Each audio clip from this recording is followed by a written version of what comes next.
You know that feeling when too many things fall through the cracks? Monday.com was built for that gap. The AI work platform where people and agents work side by side to deliver more together. Create your first Monday agent today at Monday.com. A text says, "You're on my mind." A bouquet from 1-800-Flowers says, "You're my everything." Heartfelt moments belong in the real world, not just your phone. For 50 years, 1-800-Flowers has helped millions of people make memories that'll last a lifetime with gifts they'll cherish forever. Their expertly curated arrangements and gift baskets ship nationwide with a 100% satisfaction guarantee. Don't wait for the next big moment. Make it when you visit 1-800-Flowers.com/podcast. That's 1-800-Flowers.com/podcast. You're listening to DNA ID, brought to you by AbJack Entertainment. Be sure to check out some of the other great true crime podcasts from this network, including The Murder in My Family, Missing Persons, Scene of the Crime, Zodiac Speaking, Beyond Bizarre True Crime, Campus Killings, Below the Surface, and Killer Communications. All of these podcasts are available for you to binge on right now, wherever you listen to podcasts. Subscribe where you're listening to this podcast so you don't miss an episode.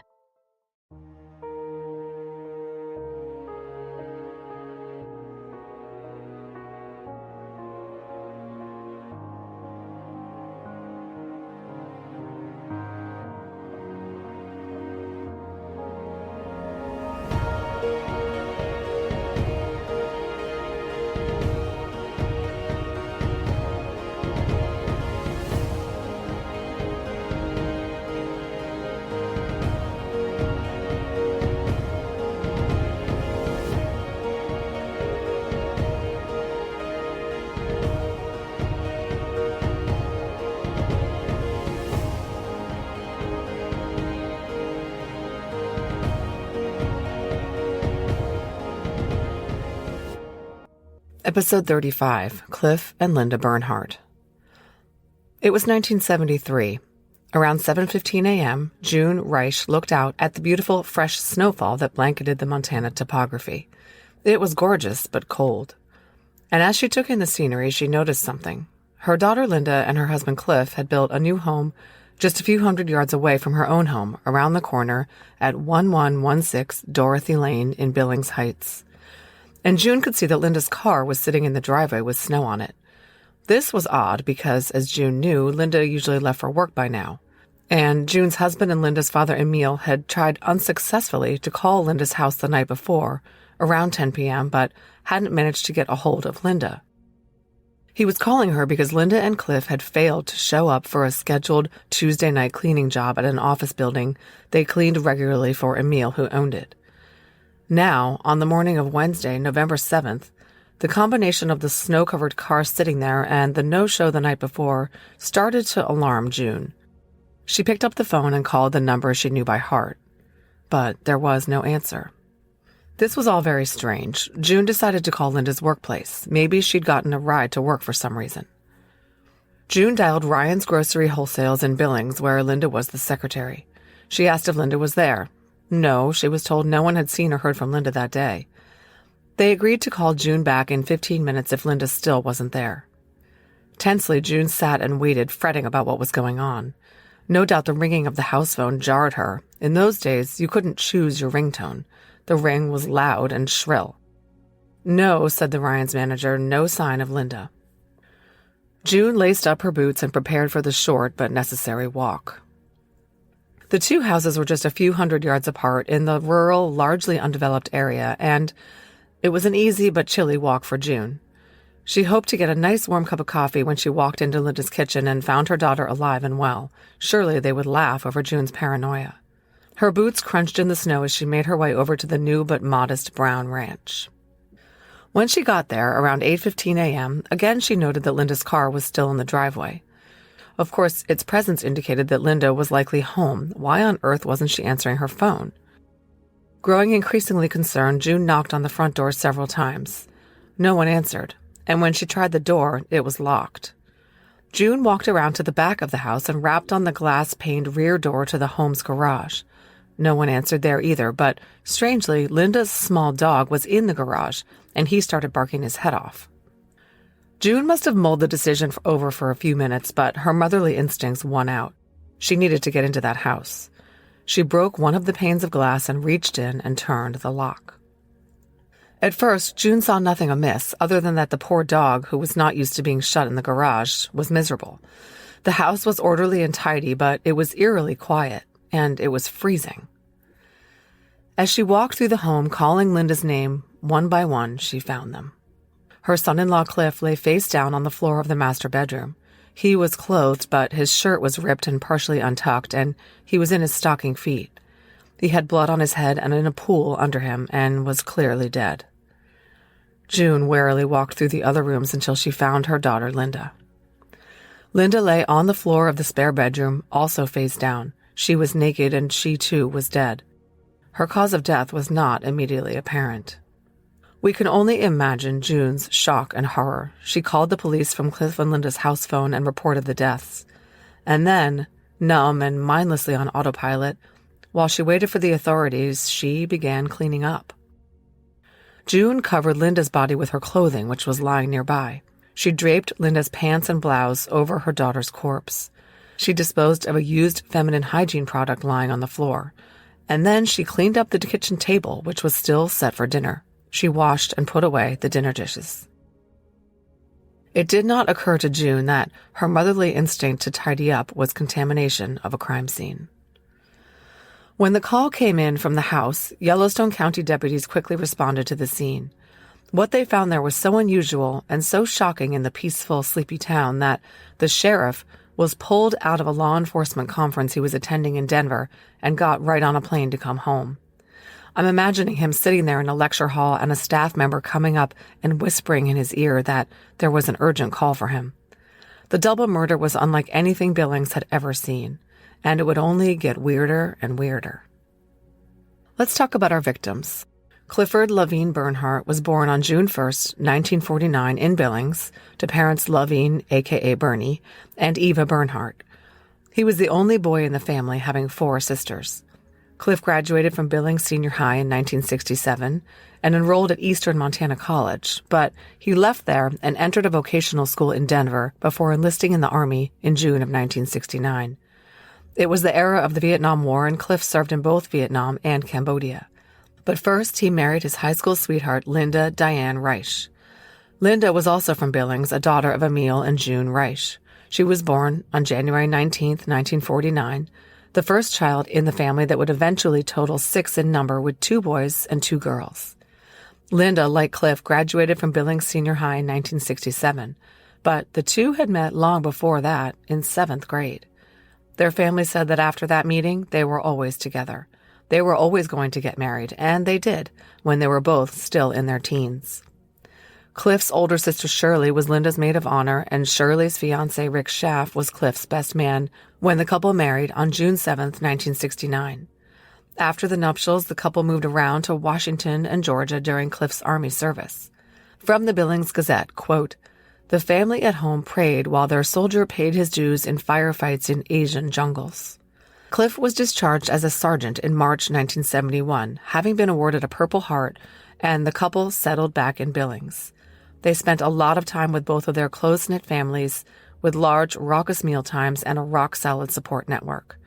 Linda was the feisty life of the party who had a good head on her shoulders, and Cliff, quieter, was dependable, steadfast, and hardworking.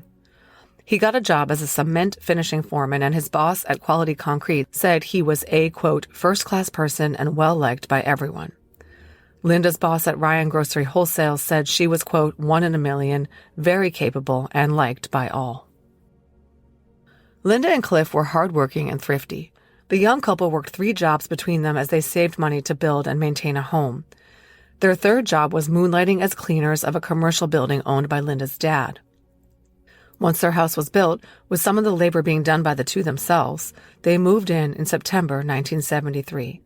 Within a month, they would die there. Cliff made it through multiple dangerous combat missions in Asia, only to be killed in his own bedroom. Linda and Cliff had a joint funeral at the same church they were married at. They were buried together in the Sunset Memorial Gardens Cemetery. Back to the day June found the couple, November 7th. Yellowstone County Sheriff's deputies responded to the Bernhardt home and observed the bodies where they lay in separate bedrooms. It doesn't seem that they even for a moment considered a murder-suicide. The state of the bodies told them that instead, they were looking at a double homicide. They started with Linda. She lay naked on the guest room floor. Her purple flowered pants were draped over her nude body, as was her blouse, which had been ripped open up the back. No underwear were found, but a tampon had been removed from Linda and found by June next to Linda's body. She discarded it. Cigarette ash was found on the floor of the guest room, but there was also something much more bizarre. There was a bowl of ice cubes next to Linda's body and 2 more cubes on the floor under her face near her mouth. Now, I know what you're thinking. Ice cubes, wouldn't they have melted? No, they wouldn't, because someone had opened the bedroom windows, closed all the heating vents upstairs, and turned the thermostat in the house all the way down. It was 6 degrees in Billings overnight. 6, that's frigid. And it was now frigid in the house, too. Investigators said the ambient temperature in the house was 43 degrees. The ice cubes had not melted. I think it had to be even colder than 43, or else the killer had just left. Why on earth would someone crank down the heat? He had to know that by chilling the bedrooms and the bodies, he was preserving evidence rather than destroying it. But investigators theorized that, in fact, the diabolical killer intended to manipulate the victim's body temperatures in an attempt to obfuscate the time of death. Perhaps it was thought he was worried that someone might be able to place him at the Bernhardt's house that night. If they weren't found for days, and if the medical examiner was clueless about the time of death, it would make it all the more difficult to connect him to the homicides. He likely did not realize that Linda and Cliff would be found as quickly as they were. But back to the ice cubes. It seemed to the investigators that they had been used by the killer in a sexual manner, because it was suspected that Linda was sexually assaulted, suspicions that would prove correct in her autopsy. The Billings pathologist, Dr. Gordon Cox, working in conjunction with the sheriff's office investigators, was able to tell a lot about what had happened. Cliff was found lying face down on the floor of the master bedroom, head facing north. He was dressed in a shirt, underwear, Levi's, and socks. But his shirt was ripped, untucked, and mussed, something the military men normally would never have allowed. Dried blood was in his hair and on the rug beneath him. Cliff had been hit twice on the head with a blunt object, once above his right ear and once on the crown of his head. This blow lacerated his scalp and left a 3/4-inch gash. He fell to the floor, hitting his forehead on the bed or the floor as he fell. The blows, which resulted in the blood found on the rug, were almost certainly intended to disable him because the ME said that they would not have been fatal. As I mentioned, Cliff was a big, strong guy, 5'11" and 210 pounds, and the assailant would have wanted to incapacitate him as quickly as possible. The ripped shirt and bruised knuckle on Cliff's right hand indicated that he had tried to fight, but if he had already been stunned, he was most likely unable to put up much of a struggle. 2 foreign hairs consistent with each other were found, one in Cliff's own hair and one on the rug underneath his body. After Cliff was felled, the killer tied his hands and feet. Marks on the wrists and ankles of both bodies told the medical examiner that they had been bound. Investigators believed that the killer brought the bindings along with him and took them away with him when he left. But he missed one. Investigators found a broken piece of a square leather thong, the type used as a boot or shoelace, under Cliff's body. The medical examiner believed that it was consistent with whatever was used to tie up and strangle both Linda and Cliff. Yes, both of them were strangled from behind as they lay face down on the bedroom floors. It was pure conjecture, but investigators theorized that the killer had likely used some sort of tool, such as a pair of pliers, to help him tighten the cord around Cliff's throat like a garrote, rather than just twisting it by hand. Cliff was too powerful for someone to have had an easy time strangling him. His official cause of death was written as ligature strangulation. Now for Linda. She was tied up hand and foot in a different bedroom. The killer had separated the two, possibly to help him maintain control over each of them. He ripped off her clothing, and the medical examiner concluded that she was then sexually assaulted. Sperm that still had tails, meaning they were relatively fresh, were found at autopsy more in the anal region than in the vaginal region. The Billings Gazette reported bluntly, quote, "Linda was a victim of intercourse and other sexual acts. Other bizarre acts may have been performed because a bowl of ice cubes was found next to her body the next morning, and she was having her menstrual period at the time. Then the killer wrapped a thong around her neck several times and choked her to death. We already talked about the ice cubes, and I'm not sure what Linda's having her period has anything to do with anything, except that the killer was believed to have removed her tampon or made her do it. Anyway, her cause of death was also ligature strangulation. She, too, was thought to have been garroted. At the autopsy, a rape kit was done on Linda and swabs from her body preserved. The medical examiner also scraped under her fingernails and preserved that evidence as well. In an odd twist, police notes indicate that some investigators thought the killer had possibly brushed Linda's hair. A comb was found in the hallway, and apparently, crime scene photos showed Linda's hair looking neat despite her death throes. After the investigators arrived on the scene, the family began to hear the news. Having found the bodies, June was of course aware that the two 24-year-olds were murdered, but it seems that she didn't have a chance to communicate this to Cliff's side of the family. Word spread among the Bernhardt clan that the couple was dead, but they assumed it was some kind of accident. Cliff's sisters Shirley and Patty said they initially thought it was food poisoning or asphyxiation from some kind of carbon dioxide leak. Kathy Keepers, who was married to Cliff's cousin and had spent the previous weekend with the couple on a hunting trip, thought it was a gas leak until she saw all the emergency vehicles at the home for hours on end. Linda's brother Larry, who was 22 at the time and had been out with friends that Tuesday night, told investigators that he had arrived home at the Reich's house where he lived with his parents around midnight. And when he did, he could see that the lights at his sister's and Cliff's place just down the street were on. He considered popping over to say hi, but his leg was in a cast from a motorcycle accident and it was snowing, so that seemed like a bad idea. Later he said, quote, "To this day, I swear to me something would be different if I had gone over there." He might be right. Kelly Reich, Linda's younger sister, was still in high school. That Wednesday morning, her sister-in-law came and picked her up from school and said she needed to be home. During the short drive, Kelly learned that her beloved older sister was dead. Once at home, she and her mom, June, hugged and cried, but they didn't yet know the details. They were all distraught, but it got worse, much worse, when they all learned the truth that it was a rape and double homicide from the 5:30 p.m. TV news. Linda's family talked over the years about how devastating the crime was. They just could not fathom why anyone would do this, much less who. The Reichs end up moving away from Billings and splintered, trying to escape the emotional trauma. It didn't help that the crime was not solved for decades.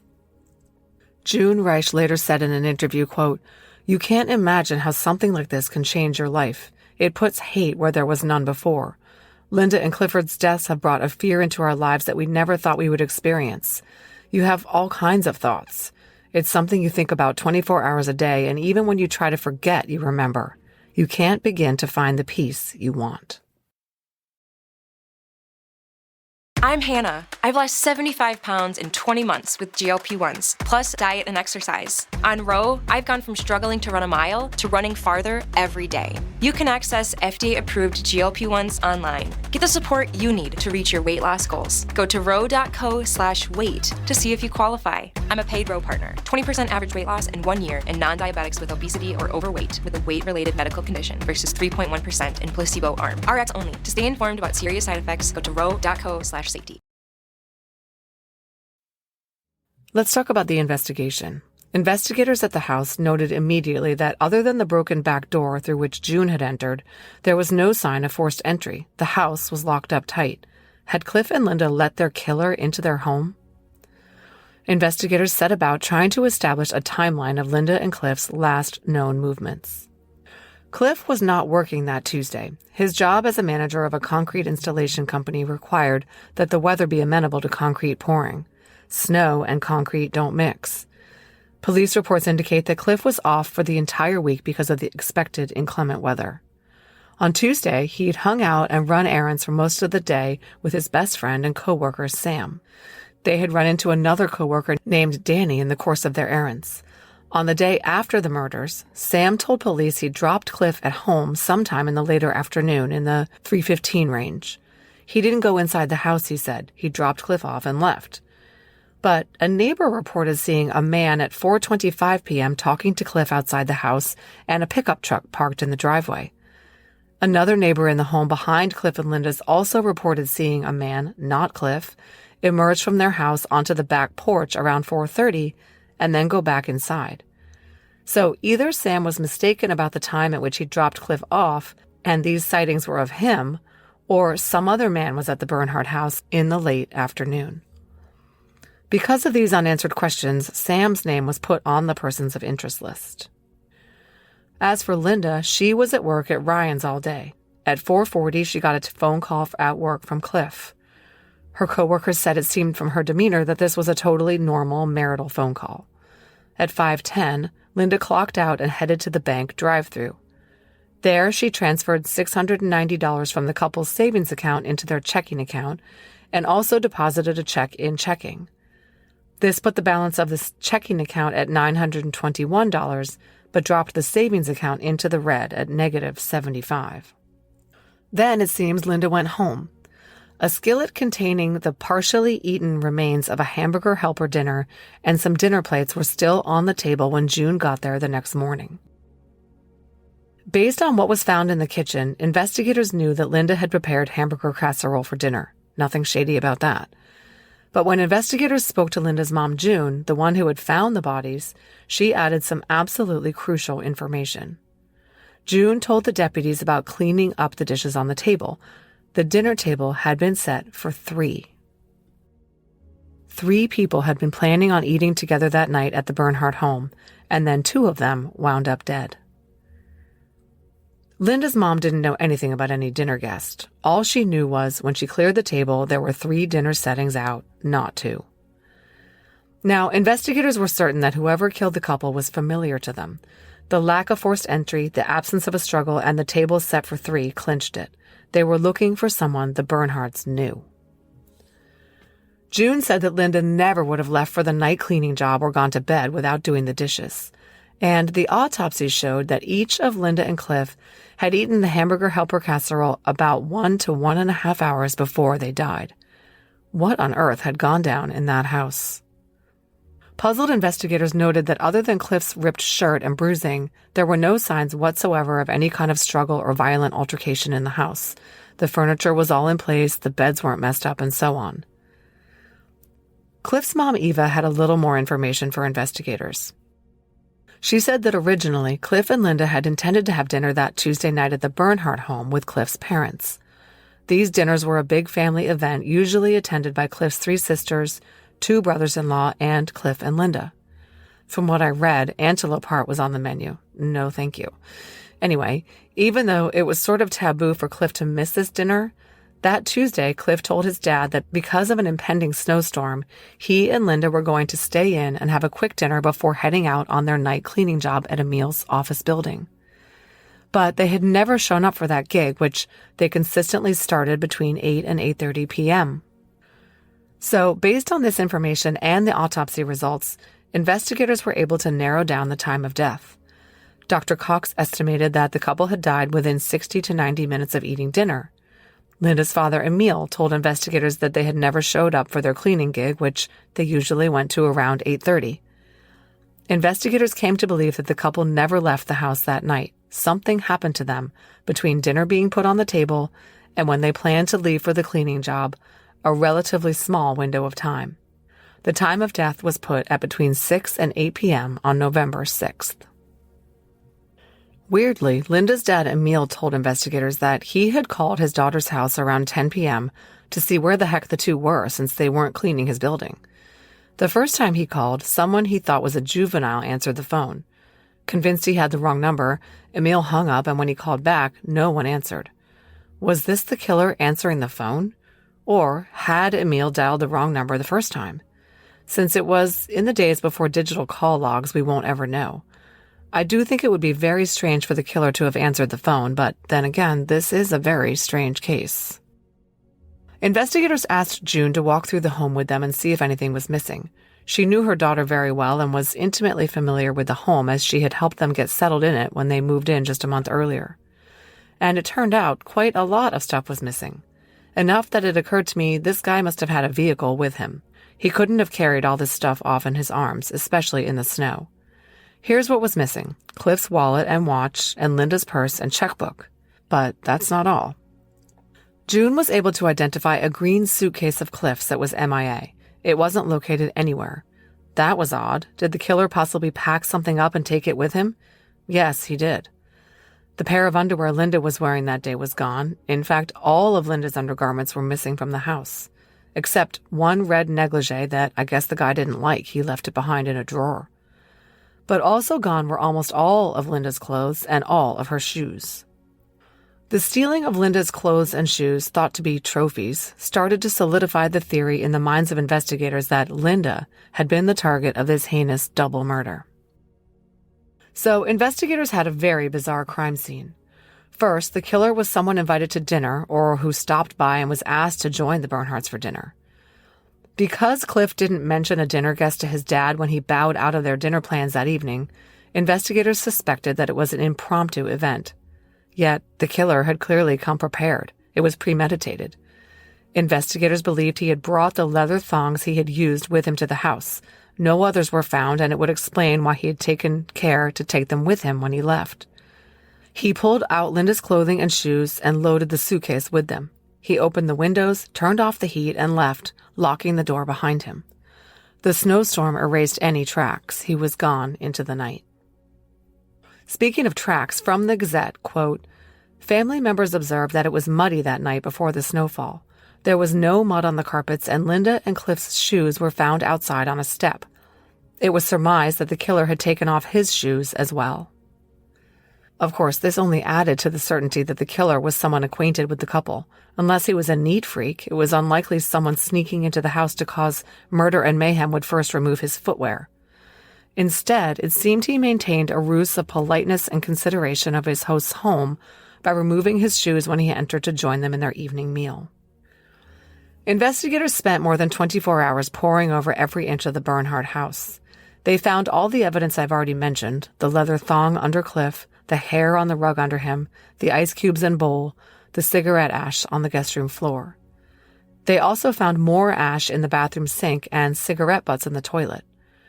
A red chalky substance was found on the snow outside the front door, which I wasn't able to find out what it was. Beer cans were recovered from the kitchen and spare room. The ones in the kitchen could have been Cliff's, but the cans in the guest room seem much more likely to have been consumed by the killer. Of course, if investigators could figure out who was close enough with Linda and Cliff to have been included in their dinner, they would know who the killer was.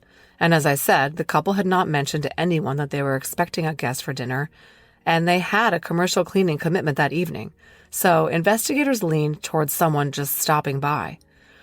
But the problem with the killer just stopping by theory is that the Bernhardts' new home was in a quite out-of-the-way location. As the Gazette pointed out, the remote section of Billings Heights would not make a likely target for a transient psychopath. Reportedly, the home was somewhat off the beaten path and hard to find. It was in a newly developed area that many people probably didn't even know about. And even more perplexing was the fact that that night, a Montana Highway Patrol trooper's car was parked down the street. Surely that would have been a deterrent for a criminal opportunist. It made no sense at all that someone would strike this home, in other words, unless he had a specific reason to do so. Then there was the dog. Cliff and Linda had a small Cocker Terrier mix whose name I could not uncover. From my experience with these types of dogs, they are somewhat barky. I have to wonder what the scenario was at dinner. Was the dog wandering under the table, perhaps fed scraps on the sly by the killer, hoping to win Doggy over? Perhaps he was a dog person, because we know he spared the dog. When June came over the next morning and found the bodies, Doggy was shut in the garage. Who put him there? The cops believed he was locked in there by the killer. After all, he couldn't have the dog yapping away or even trying to bite him while he abused and murdered its owners. But he could have been put in there by Linda if he was aggressive toward the visitor or the visitor claimed to be allergic. Again, we just don't know. This is probably one of the questions about this case I would like the answer to the most. Since there was only minor robbery evident at the home, just the pilfered clothing and Cliff's watch and wallet and Linda's purse, detectives surmised that there was another motive. Linda had been sexually assaulted. The killer was someone she, Cliff, or both knew well enough to invite to dinner. That man had raped her and stolen all her underwear and clothing after incapacitating, if not killing, her husband. The logical conclusion was that Linda was the target of the killer's interest, and the investigators believed he had taken his time with her. They didn't know the order of events, but they believed that the killer had spent quite a bit of time in the home, having had his way with Linda, finding her clothing and suitcase and packing up, and meticulously removing any and all evidence from the scene, and doing whatever he was doing with the ice cubes. But was an obsession with Linda enough to motivate someone to take such pains to plan and execute such a horrific and risky crime?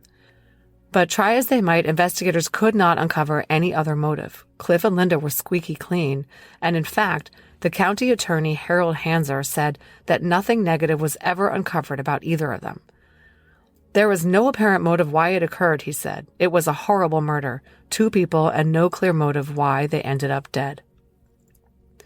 That makes for a very difficult investigation. A motive vacuum leads to a suspect vacuum. Spoiler alert, Hanser said there was never a, quote, viable suspect in the case. From the standpoint of my office, there was virtually nothing we could file, he said. It just ended up at a brick wall. So how did the killer isolate Cliff in the master bedroom so he could assault Linda in the spare room? Unfortunately, no one knows exactly what happened in that house that night. Cliff was a big, strong guy who owned guns. He was not going to sit idly by while someone attacked him and Linda. My theory is that Cliff made a break for it to get to a gun kept in the master bedroom, and the assailant chased him down and hit him on the back of the head to stop him. Once Cliff fell, hitting his head again in the fall, he was dazed and unable to fight back much. The assailant tied him up to further incapacitate him and strangled him. The Yellowstone County Sheriff's Department had jurisdiction over the Bernhardt case because the murders occurred outside Billings city limits, but the Billings police were asked to assist. Less than 3 weeks after the murders, an article in the Billings Gazette detailed a rudimentary profile of the murderer that was being compiled by the Yellowstone County Sheriff, the Billings PD, the FBI, and a Detroit-based criminal psychiatrist. The killer, they agreed, acted alone. They believed a lonely, frustrated man who regularly saw Linda developed a desire for her.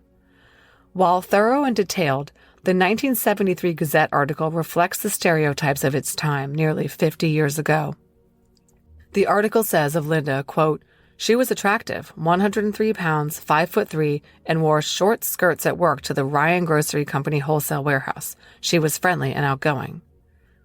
I'm not even going to touch that comment about the skirts, but anyway, the investigators believe that the killer was fixated on Linda. He thought about what he wanted to do to her for some time and even gathered the items he would need. Then he either stopped by or engineered a last-minute invitation to dinner, and that's when he made his move. If this is all actually what happened, it's mind-boggling to think about this guy sitting as a smiling guest at the table with the gregarious couple in his stocking feet, his heart pounding, fondling the leather straps in his pocket and waiting for the opportunity to pounce. I don't know how he could bring himself to eat. Investigators canvassed the Billings Heights neighborhood where the Bernhardts lived.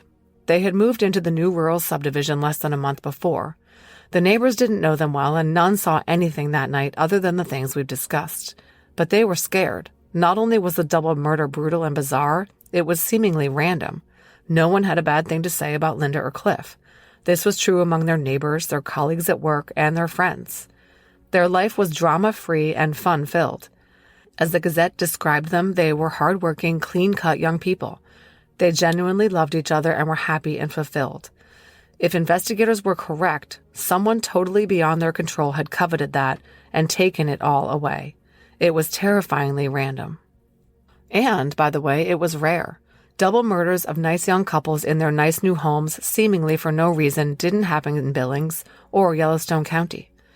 The Gazette had a roundup of all recent murders that categorized them as family fights, bar fights, robberies gone wrong, or criminal on criminal violence.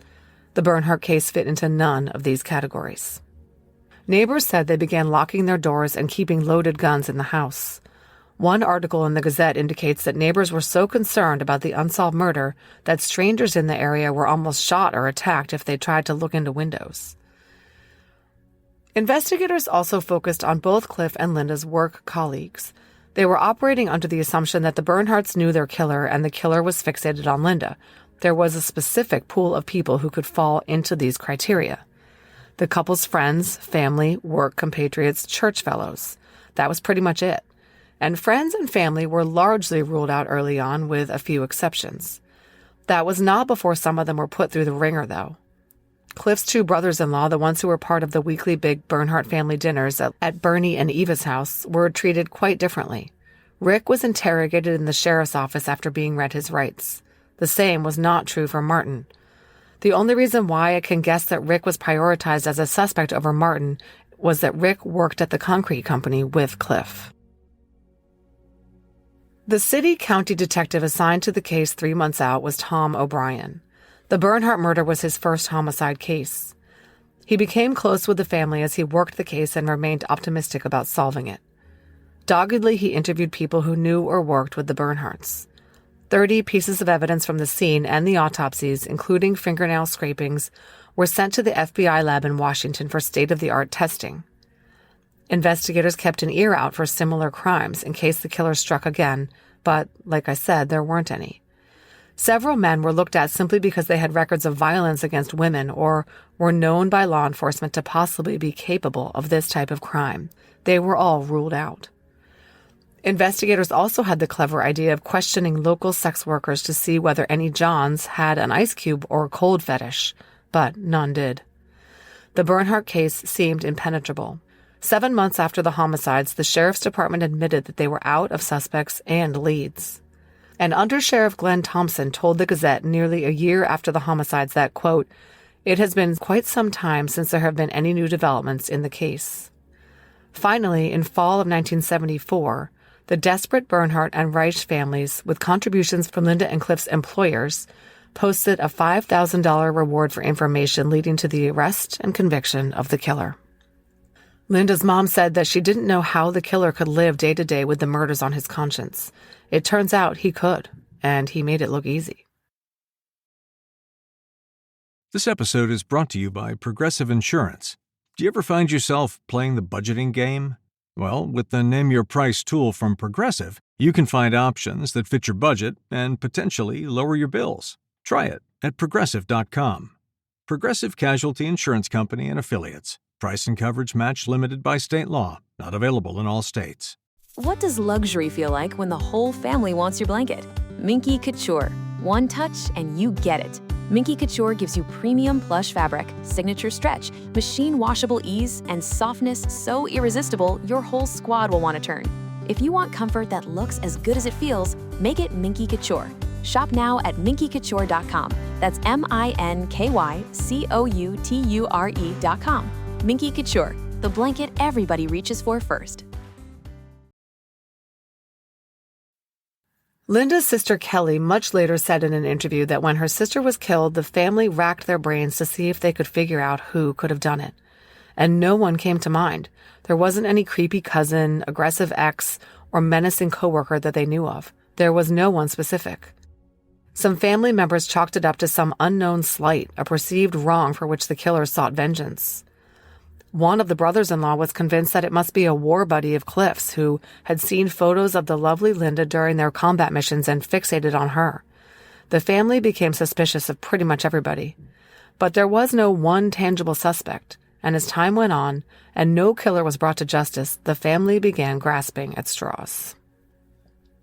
This part of the story is really bizarre, and I can't explain it. I'm not sure anyone can.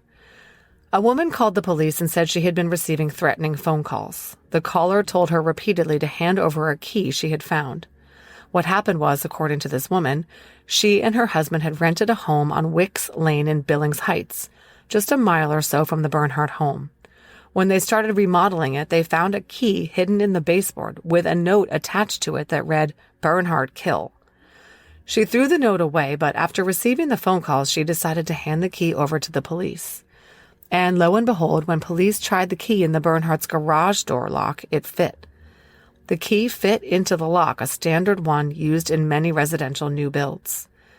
Now, it's unclear to me whether the key actually opened the door or whether it just fit into the lock, and the note linking it to the murder house was enough to be intriguing to investigators. They found out that a relative of the couple who found the key was a convicted cocaine dealer, and unconfirmed rumors were that he had been accused of a sexual assault involving ice cubes. He had also tried to kill his wife. This man was one of 5 men convicted in a cocaine distribution conspiracy in 1977 after selling drugs to an undercover officer. He was sentenced to 4 years in prison. I believe, but I cannot verify, that this man was later eliminated after a DNA grab was conducted on trash secretly removed from outside his house. In any event, he had nothing to do with the deaths of Linda and Cliff. The key remains unexplained, since the woman wasn't able to produce the note, and I find it highly unlikely that someone would label a key Bernhardt kill. I suspect this whole thing is a red herring. As far as I know, the suspect in this case has no connection whatsoever to the Wicks Lane house where the key was found. Sergeant Rickard Ross of the Yellowstone County Sheriff's Department said in 1981 that the last information actively worked on the case came in last summer and last fall, but because the investigation still isn't in an active state, I don't feel like I can comment any further. I believe this was the whole key investigation. The case was said to be very much under active investigation at that time. One thing that we know the Sheriff's Department did out of desperation was consult so-called clairvoyants, including the amazing Kreskin. One seer even spoke to a couple of people connected to the case on behalf of the department, but came up empty. In 1979, 6 years after the murders, there had been virtually no progress in the case, and the Reich and Bernhardt families were frustrated to no end. As sometimes happens in ice-cold cases where there has been no movement in recent memory, the family members began to question the commitment of law enforcement to solving the case. In June 1979, Cliff's parents, 2 of his sisters, Patty and Shirley, and their husbands, and Linda's parents sat down to talk to the Gazette about their anguish and anger over the past 6 years. They were bitter and said that their questions had been ignored, and they had some beefs with law enforcement. It seemed to the family that the case had been botched. First of all, they maintained that an entire herd of officers had tromped through the house with total disregard to evidence preservation. So either they were incompetent, or perhaps they had purposely bungled the investigation, perhaps even covered up information in order to protect one of their own.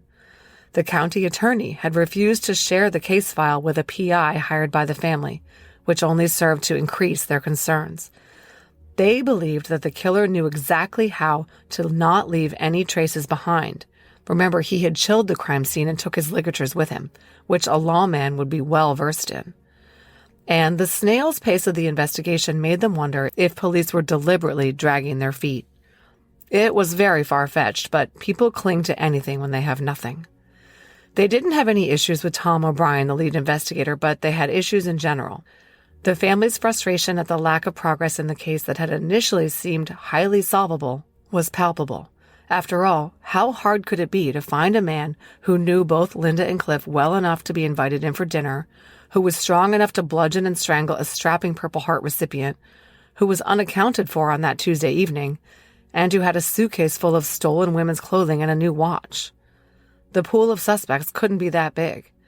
In fact, the family told the Gazette that they believed the killer was still around, perhaps living in the community in plain sight.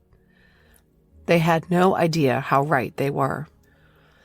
Tracy Reich, Linda's brother, who was only 11 years old when his sister was murdered, as an adult remained convinced that someone in the area knew something. It was just inconceivable to everyone that a double homicide of this magnitude, the most sensational crime possibly ever in Yellowstone County, could remain a secret. But remain a secret it did. The case saw no more progress for many, many years. Investigator Tom O'Brien retired from the department in 1988 after working the Bernhardt case for 15 years and being promoted to commander of the detective division, but he said he would never really stop digging. It was the case that haunted him because he could not solve it. He was now close with the families who trusted him but remained frustrated. Upon moving on to his new job with the Montana Department of Justice, he told the family, "I'm not giving up yet on that case." Well, Tom O'Brien died in 2015, 42 years after Cliff and Linda were murdered. He did not live to see the case solved. Behind the scenes, as often happens in cases like this, investigators continued to work, even though to the public the case appeared completely dormant. And in 2004, there was a development. Yellowstone County Sheriff's Lieutenant Ron Wilson confirmed that they had the killer's DNA. Over the years, they had tested items from the scene, such as the piece of leather thong and the couple's clothing. And finally, in 2004, testing had become sophisticated enough that they had been able to test a sample that had not been testable previously. They found a semen stain on the purple pants Linda had been wearing that night.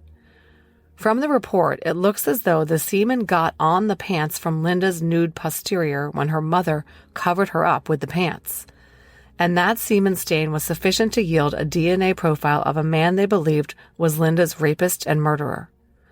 Much later, in 2015, they matched the DNA on the cigarette butts found in the toilet to the same profile. But the DNA was all they had. There were no hits in CODIS.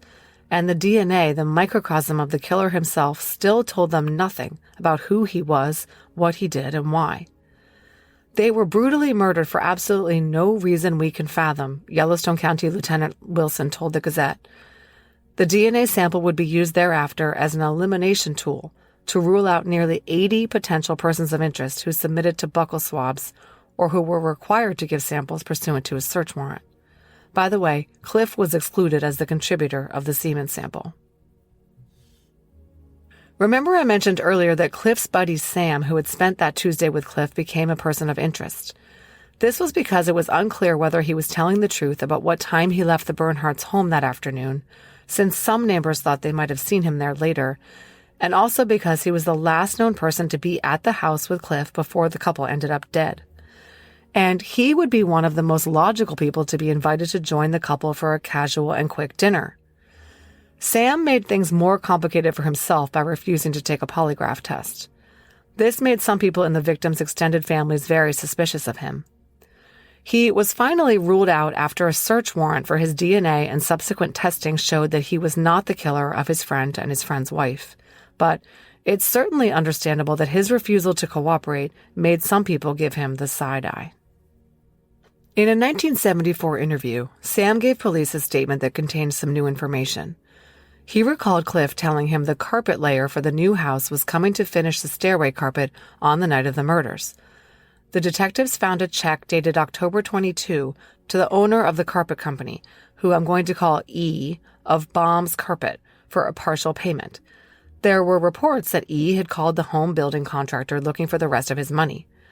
And a cousin of Cliff's, whom I am not naming but whose initials are RK, recalled that Cliff had complained about the carpet layer working too slowly and made the comment that he needed to make sure he got the house key back from the guy. The carpet layer was a guy named Alan T. Although he made some odd comments that made detectives somewhat suspicious of him, he was excluded via DNA, as were his brothers. By 2005, Cliff Bernhardt's parents, Bernie and Eva, had both died. Tracy Reich, Linda's brother, spoke to the Gazette for yet another article about the unsolved case. He hoped his parents would live to see it solved. There's never closure, he said, but at least a finality to it. At least the last page is turned. The Reich family had been shattered by the case, eventually moving away from the area they now associated with a monumental tragedy. They moved away, but they were unable to move on. In 2012, Sheriff Mike Linder announced a new cold case unit of the Yellowstone County Sheriff's Office. It was made up of volunteers like Scott Goodwin, who said of the case, quote, "We were obsessed with it. These are two young people who didn't deserve what happened to them. They didn't do anything. They came home on a Tuesday night and were murdered." By this time, the Bernhardt case file was massive. According to the YCSO, it consists of 3,600 pages, including 894 contacts made by investigators with individuals in interviews and information gathering. All in all, the investigators over the years spoke to 118 employees at Ryan's, where Linda worked, and 67 at Quality Concrete, where Cliff worked. Now, in 2012, the new cold case unit employed officers from 21 separate law enforcement agencies to track down the persons of interest on these lists and collect DNA samples from them. This is how they managed to clear 80 men in 12 different states, by testing pretty much everyone whose name was more than a blip in the case file. In 2013, Sheriff Linder held a press conference. No, the case wasn't solved, the opposite. They still had no idea who had killed Cliff and Linda exactly 40 years earlier. Instead, Sheriff Linder was announcing that an anonymous donor had offered a $100,000 reward for information leading to an arrest in the case. By this point, the sensational double murder was the oldest cold case in Yellowstone County. Cliff's sister and brother-in-law, Shirley and Rick Schaff, told the Gazette that the waiting was excruciating. "We basically want to know the who and the why," Rick Schaff said. "Why both of them? That's what we can't understand." No one could. All the work by the cold case unit still failed to solve the case. They had to wait for science to catch up, and when it did, they were ready.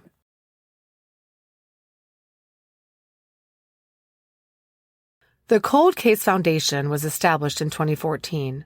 John Douglas, the famed profiler who is depicted in the fantastic show Mindhunter, is chairman emeritus of the nonprofit organization's board.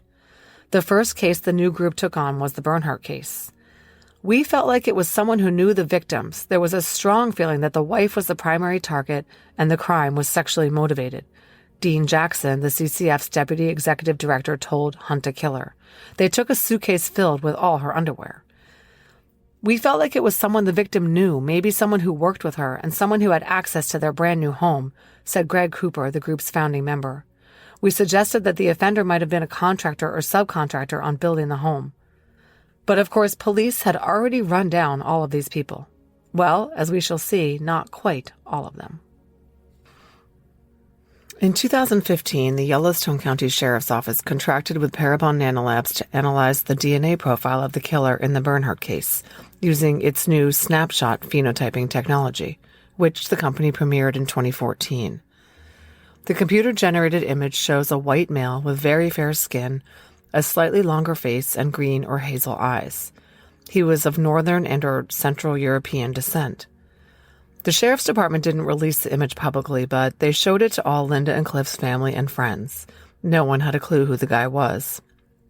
Nonetheless, the snapshot gave the investigators a way to eliminate anyone whose characteristics were not consistent with the phenotype. Still, it wasn't enough. The Yellowstone County Sheriff's Office took the next step and paid for forensic genealogy. Parabon set to work on the SNP profile obtained from the DNA sample belonging to the suspect. Upon entering the profile into GEDmatch, they were able to locate 5 distant relatives of the suspect. The top 2 matches were 146 and 145 centimorgans, respectively. These are relatives in the range of second cousins once removed, pretty distant. 3 other matches were even more distant, between 78 and 81 centimorgans. From Parabon's report, the top 2 matches have no shared DNA and therefore are not directly related to each other. This means they are most likely related to the subject on 2 different branches of his family tree. The subject must therefore descend from common ancestors present in each of their respective family trees. Further comparisons indicated that the trees of the 2nd and 5th closest matches intersected, and they were third cousins once removed from each other. This gave the genealogist a place to start, way back in the 2 matches' mutual family history.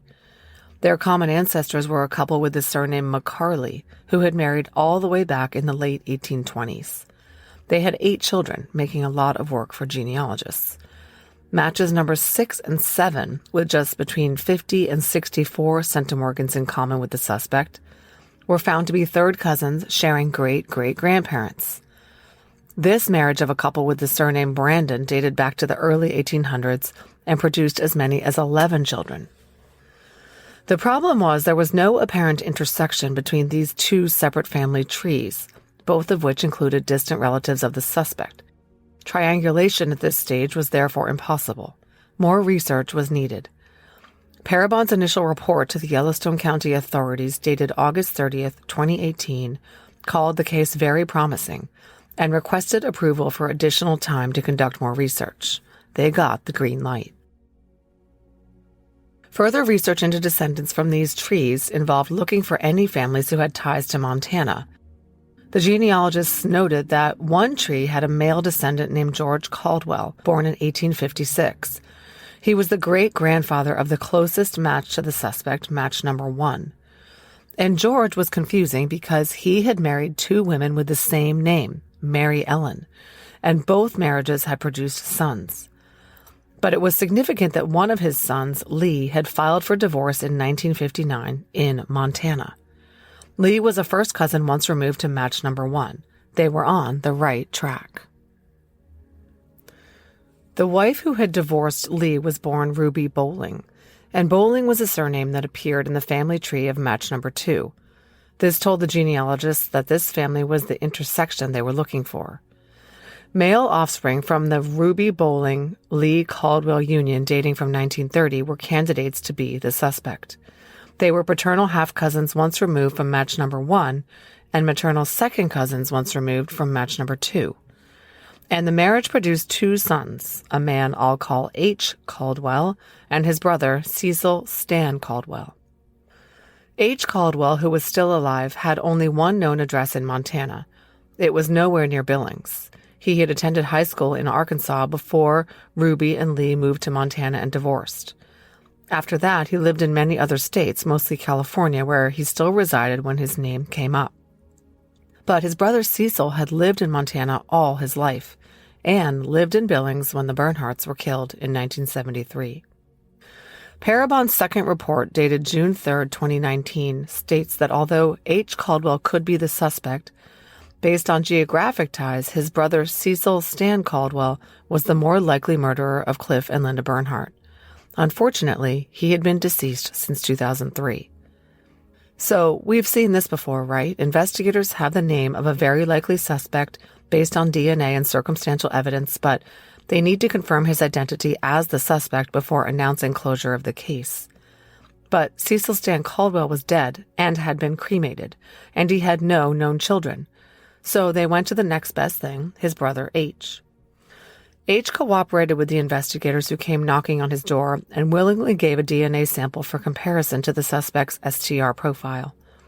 Testing by the Montana State Crime Lab showed that H's DNA profile was not a match to that of the killer, but it showed that he was a full sibling to the killer. STR testing of H and his son confirmed that they shared DNA along the paternal line with the killer. The killer had to be H's only brother, Cecil Stan Caldwell. Cecil Stan Caldwell was born in Belleville, Arkansas on November 23, 1944, to parents Lee Caldwell and Mildred Ruby Bowling. He had an older brother whom I'm calling H, born in 1937. In 1956, the family relocated to Chester, Montana, where Caldwell graduated from Chester High School in 1963 after playing football there. His parents divorced in 1959, with his father, the petitioner, citing extreme cruelty. We don't have any more details about this. Caldwell moved to Billings in 1964. The local papers contain a marriage announcement in June 1966 about the nuptials of Caldwell and a woman I'll call C because she's still living. The pair was living in Billings, Montana at the time, and Caldwell was working at United Building Centers. That photo and Caldwell's high school yearbook photo show that he has the physical characteristics predicted in the phenotype produced by Parabon, which was publicly released after the case was solved. I don't know what happened in the course of Caldwell's first marriage, but the couple divorced on March 6, 1978, and C remarried on the 10th of that month. I doubt she met someone, fell in love, and married him within that 4-day window. Caldwell and C's 12-year marriage had produced no biological children, but they had adopted 2 boys whom I am not naming in 1970 and 1972. Caldwell would murder the Bernhardts just 1 year later. Caldwell remarried the following year, getting hitched to a woman named Nancy in 1979. Nancy brought into the marriage her 2 children from her previous marriage, a boy and a girl. Caldwell died at age 59 on December 13, 2003. After working as an employee for the City of Billings Sanitation Department for most of his life after 1976. His obituary says that at the time of his death, he was employed by the City of Billings Street Traffic Department and also worked part-time as a driver for U.S. mail contractor Dallas Perkins. He was a Raiders fan and he loved watching NASCAR, Lakers games, and old movies. His obit says, quote, "He was greatly loved and will be missed by all." Not so sure about that last part. Anyway, Sheriff Linder tells me that he does not believe an autopsy was performed on Caldwell. He died at home, and his passing was attributed to natural causes. Caldwell's obituary requests that memorials be in the form of donations to the American Heart Association, leading me to believe that his family believes he died of heart disease. Unfortunately, his body was cremated, so we have no way to know. His widow Nancy died in 2014. Her and Cecil Caldwell's ashes were scattered in the ocean surrounding Maui, Hawaii, quote, a place they loved so much, her obituary said. A press conference was held on March 25, 2019, to address the closure of the Bernhardt case. The purpose of the presser had been kept under wraps. The families of Linda and Cliff were told who the killer was only that very morning. At the press conference, the family members cried quietly, listened somberly, and held hands with one another as they absorbed the news they had waited for so long. Sheriff Linder began by thanking all the investigators who had worked the case over the decades, specifically citing the 14,000 volunteer hours expended since 2012. He then announced the name of the killer and described the process of how they arrived at his identity after it had eluded investigators for more than 4.5 decades. He expressed astonishment at how forensic genealogy had provided answers so quickly, based only on DNA. But he also made clear that circumstantial evidence as well as biological evidence implicated Cecil Caldwell. Other officials also spoke, including Attorney General Tim Fox of Montana. He said, "Today is a good day, a somber day." He made sure to thank everyone who worked on the case over its lengthy history, including those who had collected and maintained the physical evidence. Without the DNA, everyone felt this case never would have been solved. The families issued a written statement that Sheriff Linder read at the press conference. The Bernhardt and Reich families are relieved for the degree of closure that this information brings. The statement went on to thank the Sheriff's Office and the CCU investigators. Then it said, "Please understand that we have just learned of the developments in this case this morning. We've had little time to process and understand this information." They concluded by requesting privacy for the families. By this time, June, Bernie, and Eva had all passed away. Linda's father, Emil, was now 99 years old. Kelly Reich, Linda's younger sister, later talked to the New York Times. She said, "The human part in all of us wants justice. It's not closure," she said. "Closure is when the door is shut and you can move forward and say everything is behind you. When I thought about it, it doesn't matter. It doesn't change the outcome," she said, referring to the identity of her sister's killer. Kelly also wrote a letter that was published in the Billings Gazette. It read, "I would like to express my sincere gratitude to the Yellowstone County Sheriff's Cold Case Unit volunteers for solving the Bernhardt murders. Anyone who lived in Montana in the 70s remembers how this heinous crime shocked communities and left people wondering how this could have happened to a couple who were loved by so many. The crime devastated the Bernhardt and Reich families and left a void in the lives of all who knew Linda and Clifford Bernhardt. Years passed, and without any substantial leads, the case grew cold in spite of law enforcement's best efforts. In 2012, the Yellowstone County Cold Case Unit was established and brought hope that the Delba murder would be solved. The unit was comprised of experienced volunteer law enforcement and others who worked tirelessly for 7 years. With a $5,000 annual budget, funding was limited and did not extend far enough to cover the cost of testing associated with DNA identification, the means by which the Bernhardt case was finally solved. As a sister of Linda Bernhardt, my family and I waited 45 years. Words cannot express how grateful I am to those who gave their personal time and money. Without their efforts, Cecil Caldwell would have gotten away with murder. The technology to help solve existing cold cases is here, but funding is desperately needed. A GoFundMe page, Support for DNA Testing in Cold Cases, has been established. Please help me in giving back, as many did for us. Signed, Kelly Reich. So, of course, the million-dollar question is, what the heck was the connection between Caldwell and the Bernhardts? Was there any? There sure was. Cecil Stan Caldwell was an employee of Ryan's Grocery Wholesalers from 1966 until 1976, the same place where Linda was a bubbly, beloved secretary. They would definitely have known each other. As Dean Jackson, Deputy Executive Director of the Cold Case Foundation, said, they found out through employment records that Cecil and Linda had overlapped in working at a warehouse in the community, so he was someone she knew. And that's not all. Caldwell's name was in the case file. He appears on a list of Linda's co-workers who were either interviewed or at least briefly talked to and checked off the list. No one could recall anything specific about him. He did not stand out in any way. It seems he was crossed off because he was just totally nondescript. He didn't ring any alarm bells in the minds of the interviewers who were talking to hundreds of people. No doubt he told them something like, "Gee, I barely knew the girl. What a shame. It's so shocking." And he came across as sincere and non-threatening. Or perhaps he was just one in a larger group of coworkers who were spoken to all at once. It probably helped police overlook him that he was a longtime employee of Ryan's and had zero criminal history. As Sheriff Linder said at the press conference, quote, Cecil Caldwell had basically a spotless record. And evidently, no other coworkers noticed any kind of infatuation or extra attention Caldwell showed in or gave to Linda. After the Bernhardt double murder, Caldwell never once ran afoul of the law either. He was not really on our radar, Sheriff Linder said in a bit of understatement.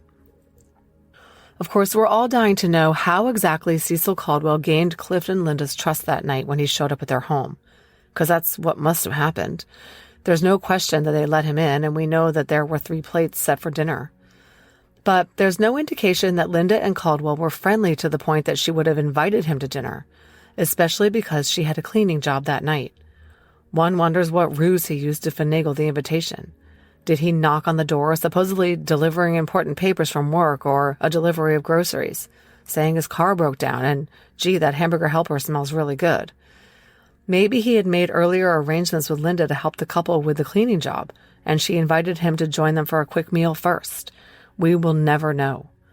Which is unfortunate because this is a very strange case, one in which we all want more information about the night that Cliff and Linda died. There's a lot of theories as to why and how, and I don't think we're ever going to know the answers, said Vince Wallace, a retired detective with the Yellowstone County Sheriff's Office. Here's another mind-blowing piece of information. Ryan Grocery Wholesalers, where Caldwell and Linda both worked, closed for the afternoon on November 9th, 1973, from 12 to 3 p.m. in honor of Cliff and Linda, so employees could attend their joint funeral, which was held at 1:30. Cecil Caldwell was there. Why did he attend? We all know police sometimes stake out funerals to see who attends and whether they act guilty or remorseful. It seems pretty brazen for him to show up. Perhaps Caldwell felt peer pressure to go if other coworkers were attending and felt that he should go to keep up appearances that he was saddened. Or perhaps he wanted to go. Because he didn't just attend anonymously. He signed the condolence books for the victims. Each of the Reich and Bernhardt families had a guest book, and he signed both. To have the temerity to leave a message of condolence in the books, it seems diabolical. He must have enjoyed the memory of that until the day he died. And more questions, why? What was the motive behind this well-planned, carefully executed crime for which the killer arrived prepared? What was his goal? Linda was probably the target, said Sheriff Linder, but that is just, quote, feelings we have. Beyond the basic facts of the case, he said, quote, everything else is just speculation. There is no way to know many of the details of the murder or the motivation. But the incapacitating of Cliff, the dog in the garage, the leather shoelaces brought with him and taken away with him, the ice cubes, the thermostat, the suitcase full of trophies, it was all so calculated. Allow me to speculate a little based on what we know. I believe that Caldwell somehow was asked to join the Bernhardts for dinner. Why he picked that Tuesday night to carry out his scheme, we will never know. Anyway, however he did it, he scored a seat at the table. Once at the house, he took off his shoes and sat down to dinner with the couple. At some point, he either pulled a gun out and separated them in the 2 bedrooms, or he engineered following Cliff into the master bedroom where he waylaid him with a heavy object. No one seems to know what Cliff was hit with, even Sheriff Linder. I personally believe that Caldwell was armed with a gun because otherwise, what was his plan to overpower 2 people, one of whom was a strapping, decorated soldier? He can't have just whipped the leather laces out of his boots and on impulse and overtaken the couple. That's absurd. But that begs the question, if Caldwell had a gun, why didn't he shoot Cliff to get him out of the picture? Instead, he hit him over the head, tied him up hand and foot, and sat on his back, violently garroting him for a time until he was dead. That requires time and a level of intent, deliberation, and sadism that takes this crime to another level. I assume that Caldwell killed Cliff first before he went into the other room and brutalized his wife. And then he killed Linda, finishing her off the same way as Cliff, with a level of violence indicative of rage. He knew when he went into that house what he intended to do and that he would leave no witnesses behind, and he succeeded. Could this really be Caldwell's only crime? It doesn't seem remotely possible, but according to retired YCSO investigator Vince Wallace, as far as they know, Caldwell is not a person of interest in any other illegal activity. Wallace added that there was other, quote, specific signature-type behavior that matched Caldwell to the crime scene, but he declined to offer additional details, saying the information was highly personal. Things came up during interviews that were circumstantial that fit with what investigators knew about the crime scene.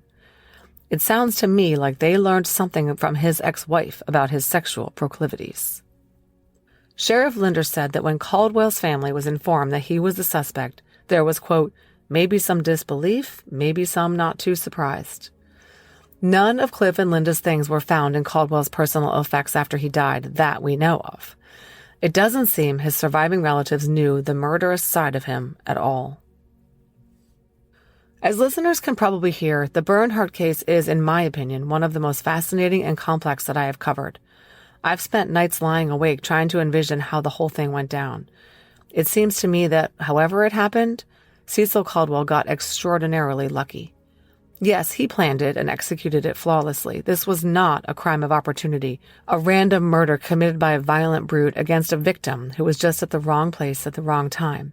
This was 100% planned, aimed at a very specific target, Linda Bernhardt. But how? How did no one see him or his car there that night? How did no one hear the dog barking? How did he know that Linda and Cliff would be home that night instead of at the scheduled dinner with Cliff's family that they had been supposed to attend? How did he overpower Cliff so handily? Even with threats of harm to Linda, it seems Cliff would have put up a serious fight. Why did Linda's brother have to have a broken leg so he didn't try to check on his sister that snowy night? Where did Caldwell hide the massive suitcase full of women's clothing that he stole from Linda so his wife wouldn't find it? And how did he blend so seamlessly into the community for decades after the fact, all while harboring the darkest of secrets? We will never know. After 46 years, the case of Cliff and Linda Bernhardt is closed thanks to forensic genealogy. And if you're one of the bad guys, they're coming for you. Thanks for listening to this episode of DNA ID. Before you leave, please let me tell you about some important things related to the show. If you'd like to support this podcast, and in the process, get access to early and ad-free episodes, as well as bonus content like crime scene photos, you can sign up for a Patreon subscription for only $5 a month by heading over to patreon.com/DNAID. Of course, you're welcome to contribute more than $5 a month. We rely on Patreon funds to pay for the original source materials I use to research each episode. If Patreon isn't your thing, you can also show your support with an AbJack Insider subscription through Apple Podcasts. It costs just $4.99 a month or $49.99 a year. Your AbJack Insider subscription will give you the same benefits for not only DNA ID, but for all of the shows on the AbJack network, like Killer Communications and Campus Killings. Head over to Apple Podcasts and find the DNA ID page or look for the AbJack network to get started. If you're on social media, we'd love to interact with you there.